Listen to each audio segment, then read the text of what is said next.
the NYPD over the Bloomberg administration and the Giuliani administration, and like a lot of big cities, have this practice of arresting people under the suspicion of prostitution based on their possession of condoms. Now, they confiscate the condoms, and regardless of whether the case goes to trial, they don't return them to the alleged hookers or even actual hookers. Now, this might seem like it makes sense. Like when I first heard it, it makes sense. A prostitute's going to have condoms. You want to collect evidence. It all seems to make sense. But as a public safety issue, what turned out to be the unintended consequence of this practice was that prostitutes would stop carrying condoms and stop having safe sex.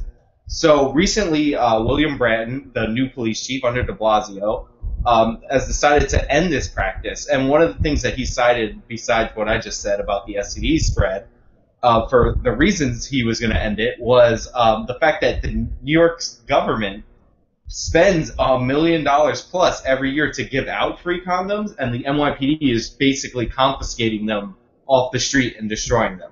So I think this is a positive move, and I want to get I think it's a half measure too, because I think Jordan might agree with me on what the actual solution to this problem is. But I just wanted to know what you guys think about the NYPD changing this policy. Yeah, well, it's funny you brought up the reasoning in it. Okay, well, we'll throw out the obvious. It's the most sensical policy change in the history of policy changes. Like, you can't.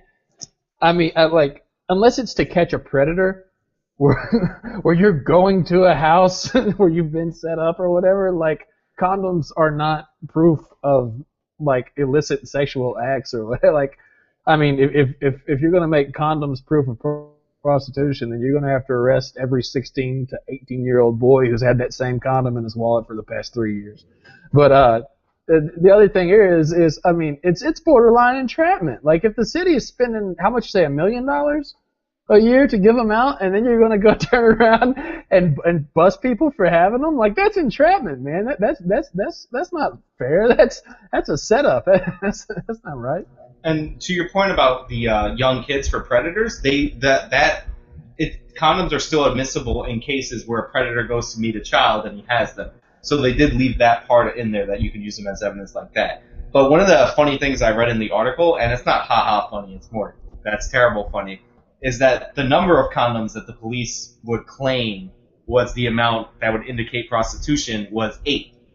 Now, for those of you who don't know, if you get condoms from New York City for free, you can get up to 10. So if you take all of them and you walk out of the street, there's a good chance that you get arrested and they're confiscated by the same government. Which is ridiculous. Wow. 8. So there was, remember that, like, 7 condoms, you're just a safe person. 8 condoms, you're a prostitute. Man, bureaucracy. But, Rebecca, do you want to jump in on this, or? You know, I'm trying to decide what I think about 8 being the dividing number. Like, this is really the detail that's got my attention. Well, that's what some officers claim and some prostitutes claim, that it was around 8 was the general number. Sometimes it could be 3. A lot of times this lends itself to just profiling people you think are hookers, and you just stop them and you arrest them based on that.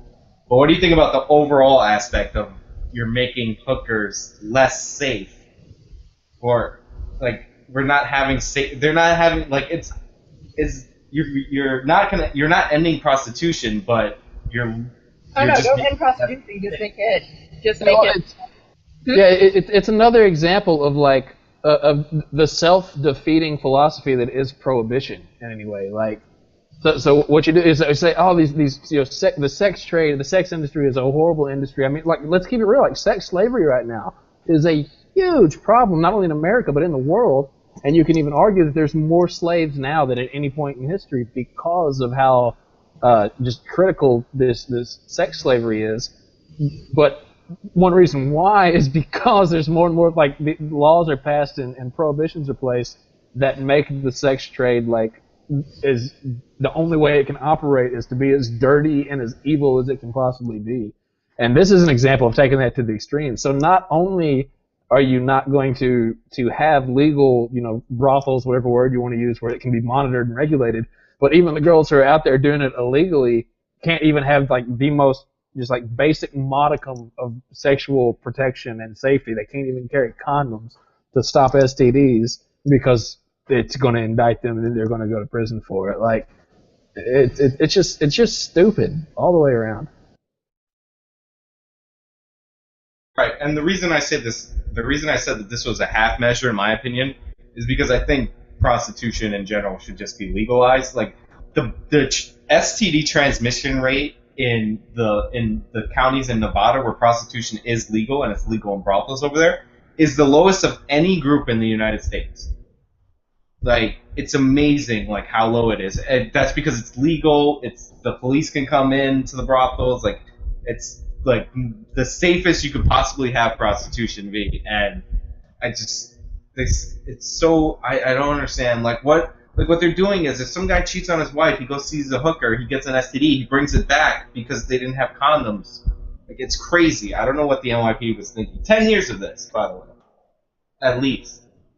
And that's not to absolve the guy that goes and does that to his wife. Like, obviously he's a horrible person, but the purpose of legislation should not be to make people better people. The purpose of legislation is to exist for the good of the community. And so whether or not you agree with something morally or not, you have to look at what's going to create a safer environment, what's going to create a better society, and the data is there. We know that laws like this, whether it's alcohol, whether it's marijuana, whether it's prostitution, that these prohibition laws just create more danger, more everything that they supposedly exist to stop. They just exacerbate the problem. There's one more example of that. It occurred to me that everything I was going to say was essentially just agreement. I mean, I certainly see the problems of exploitation because realistically, the porn industry, which is legal, it's still an incredibly exploitative industry, but there's still a significant difference there. And I don't, as you point out, the only reason to make prostitution illegal is by making law always a moral issue. And even then, it's kind of a shady moral issue. Because if you're talking about two single people, who cares if money changes hands? And yet, almost nationwide, we've turned it into this, no, this is necessarily and inherently bad.